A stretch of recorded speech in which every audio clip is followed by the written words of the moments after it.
have a confession to make real quick to my audience. The one thing you do that you always do when you build a new quad or you get a quad off the shelf and change the firmware on it, you always check the direction of your flight controller. You always check the direction of how your motor spins. Been flying for 10 years, and today I did the thing I did with this quad. When it cut me up, it has my blood stains on it, so me and this quad, we've been real close. But yeah, I didn't verify the motor direction. I didn't verify my gyro direction. So this is the front, and as soon as I tried to take off with it, it would tip over to the left.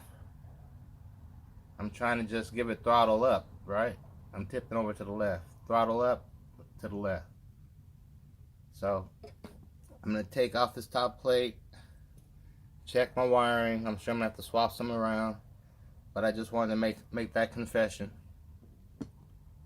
We all get anxious to fly, but you always check your gyro direction. You always check your motor directions. Make sure they're, if you want them in, make sure they're in. If you want them out, make sure you got props out.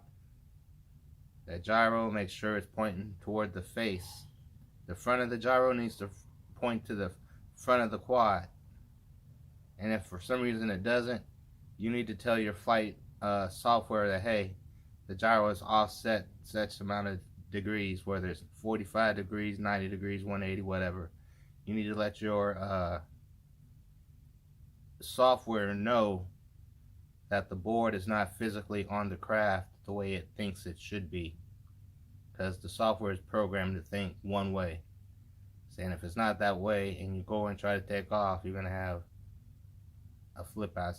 It's gonna flip out on you like a Chinese throwing star. You don't know which way it's coming. That's this thing right here. So we're gonna go in there and check those settings.